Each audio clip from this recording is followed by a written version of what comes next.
Qendra për Punë dhe Politikë Sociale në Kërçov përballet me probleme të natyrave të ndryshme. Njëri ndër problemet më të theksuar është trajtimi i rasteve të dhunës në familje, i cili viteve të fundit ka shënuar rritje, ashtu siç ka shënuar rritje dhe numri i fëmijëve që kërkojnë lëmosh në rrugët e qytetit dhe në vendbanimet rurale. Kështu shprehet ushtruesi i detyrës së drejtorit të Qendrës për Punë dhe Politikë Sociale në Kërçov, Agron Osmani. Ai nënvizon se dhuna në familje kryesisht ushtrohet nga burrat, por sipas tij, viktimat të kësaj dhune janë fëmijët, të cilët i bartin pasojat e marrëdhënieve të përkeqësuara të çifteve bashkëshortore. Ai për programin ton prezantoi edhe situatën aktuale me keqpërdorimin e fëmijëve të cilët detyrohen të kërkojnë lëmosh përpara objekteve fetare dhe në rrugët e qytetit dhe fshatrave të komunës së Kërçovës. Në kuadër të qendrës, shton ai, funksionon edhe qendra ditore fëmijëve me nevoja të veçanta, si dhe kuzhina popullore, në të cilën me ushqime ditore furnizohen 75 persona me status të rrezikuar social. Zotja Agron, Qendra për Punë dhe Politikë Sociale këtu në Kërçov, ashtu si edhe në vende tjera trajton çështje të ndryshme që lidhen me aspektin social. Fillimisht të flasim pak për ndihma sociale. Cili është numri i personave ose familjeve që marrin ndihmë sociale nga qendra? Ndihmë sociale, po. Ndihmë sociale morën 843 persona. Po me siguri janë dalë në kategori, apo? Po, ja, këta janë personat të cilët janë të papunë, janë në agencionin për punësim, janë të papunë, janë kërkojnë punë aktive, por nuk janë të punësuar. Dhe vazhdimisht këto janë ndihma të vazhdueshme? Të vazhdueshme, deri te ndonjë ndryshim, po që dikush punësohet ose ka ndryshim, atëherë vjen te ndërprerja e tyre, ose... Ka edhe raste të marrin ndihma periodike? Po ka ndihma periodike, para ato nuk janë ndihma sociale, janë për shembull ndihma nga personi tjetër, të ashtu quajtur. Nga një personi tretë? Nga një personi tretë, ose... Këtu, domethënë, janë sektor të ndryshëm që veprojnë në kuadër të qendrës? Janë sektor të ndryshëm. Cilit janë ato? Sektorët ndahen në sektorët për të drejta dhe sektorët për shërbime. Do të thonë janë dy sektorët, do thotë, janë dy ndahet e tërë janë puna e qendrës sociale, shërbimet ndahen në të drejta dhe shërbime. Një çështje që lidhet drejt për së drejti me Qendrën për Punë dhe Politikë Sociale është edhe dhuna në familje. Po, është dhuna në familje, kemi të evidentu 55 viktima. Ashtu që njëkohësisht 55 dhunues, që quhet. Rastet janë të paraqitura kryesisht nga brenda kontesteve të çifteve bashkëshortore, apo? Po, mund të jenë në relacione të ndryshme familjare, çifte bashkëshortore ose në relacione fëmijë-prind ose prind-fëmijë. Nuk janë vetëm bashkëshortore të cilët mund të evidentohet. Janë gjallë 55 raste të evidentuara, po. Si zhvillohet më pas procedura? Ju pasi trajtoni këto? Mund pala të paraqesi direkt te ne bëjmë propozimin deri te gjyqi. Së pari, kur pala paraqitet te ne e kemi mjetet të cilët bëjmë matjen e rrezikut. Matja është 3 llojesh, me rrezikshmëri të lartë, të mesme dhe të ulët.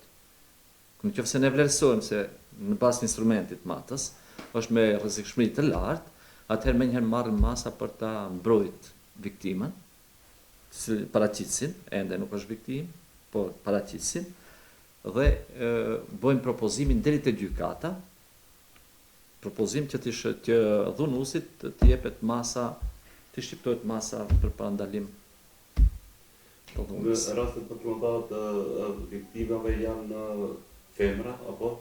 Në shumtën e rasteve, 80% janë femra në 95% viktima. Mirë po bashkëshorte, ose në relacione bashkëshortësisht janë 80%. Këtu, do të them, nga kjo dhunë, përgjithsisht dëmton edhe fëmijë.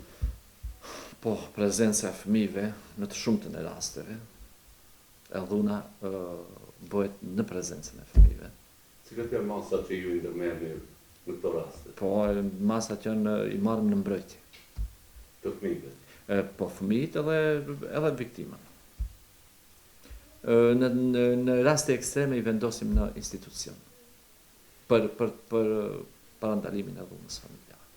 Për mbrojtje. Ka raste që ke shpërdorin fëmijët edhe me rastin e këtyre lypsarëve që i nxjerrin në rrugë. Cilat janë për masat e kësaj dukurie këtu në Kërçov? Po nga praktika shohim se po, Ka raste të tilla? ka raste të tilla. Po ka raste. Shpesh flitet në popull se i sillin edhe nga vende tjera fëmijë që i ke shpërdorin, i nxjerrin në rrugë. Po i sjellin.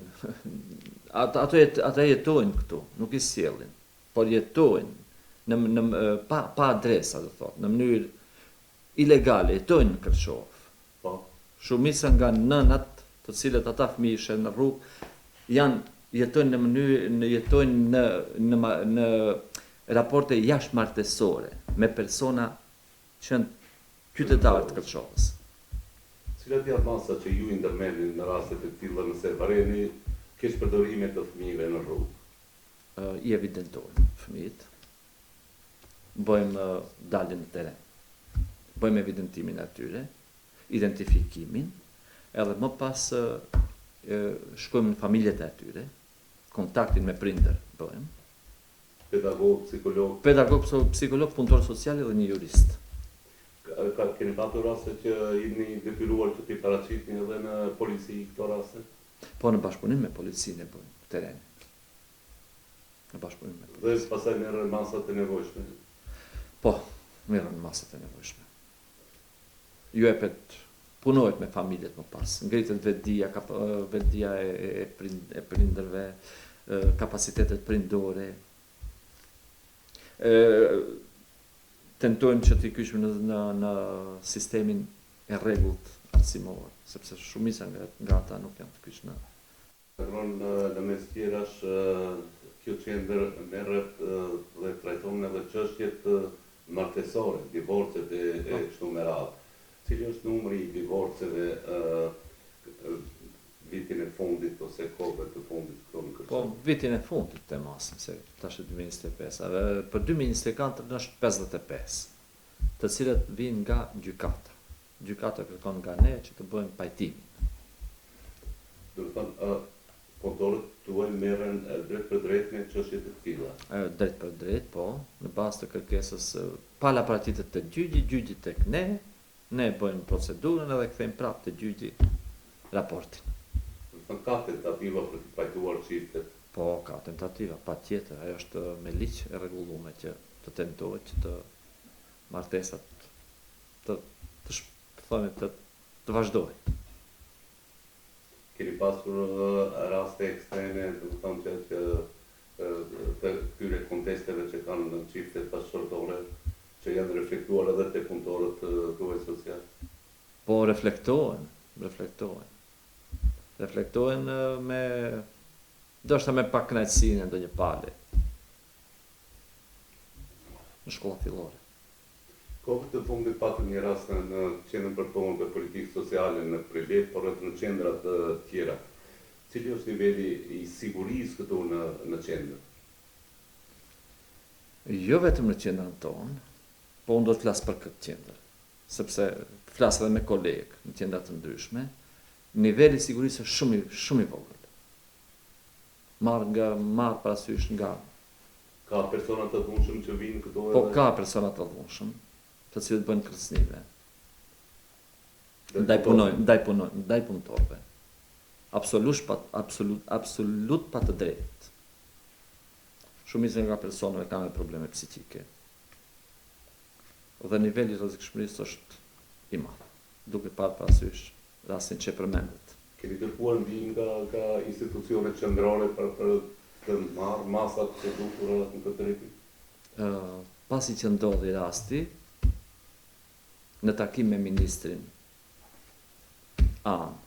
tonin, zotin Fatmir Limani, bëri, do të thotë, vetë Ministria ka fillu që të ketë të siguroj qendrat sociale të kenë sigurime fizike.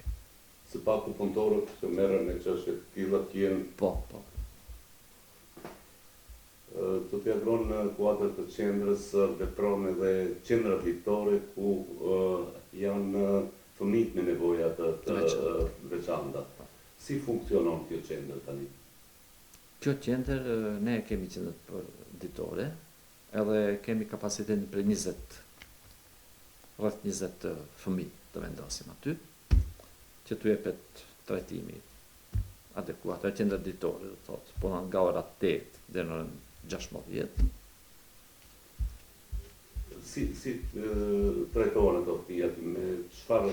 Ata trajtohen me profesionistë, me ekip profesionistësh. Defektolog, psikolog, pedagog, punëtor social. Edhe një motër medicinale. Do t'i agronë për në fund të kësaj bisede në kuadër të qendrës funksionon edhe kuzhina. Kuzhina popullore. Ashtu e ka sa edhe. persona përfshihen këtu për të marrë ushqime? Në kuzhinë popullore përfshihen 75 persona. Janë Në ditë. moshave të ndryshme. Të moshave të ndryshme edhe kategoritë sociale, zakonisht ato të cilët morën ndihmë sociale. Sa herë në ditë marrin ushqime? Një herë në ditë të marrën ushqim. Ushqimi sigurohet nga Çerdhja Olga Miceska, në bashkëpunim me Çerdhen, Kjo është sigurohen aksioni këto racione përditshëm. i përditshëm. Një herë në ditë. Do thoni ju lutem edhe për një çështje shumë të ndihshme dhe shumë të nevojshme. Në cilat projekte përfshihet qendra për punë dhe politikë sociale në Kërçov për përmirësimin e kushteve, por edhe për trajtimin e rasteve që paraqiten tek ju? Projektet i bën ministria. Po, Tek ne bën avancimin e përhershëm të kuadrit nëpërmjet seminareve, do të thotë ngrit nivelin, që shërbimet jenë sa më adekuate, cilësore. E ngrit nivelin e shkasive, shprehive, punëtorëve, përgatitjen e njohurin nivelit profesional. profesional të kuadrit të cilët kanë qendra sociale, Po, qendra ditore a përfshihet në ato projekte? po përfshihet. Me ndihma, Me donator, me ndihma. do të agron, cilat janë planet, projektet, idetë e realizimit për periudhën që vjen? Po, planet janë renovimi i qendrës.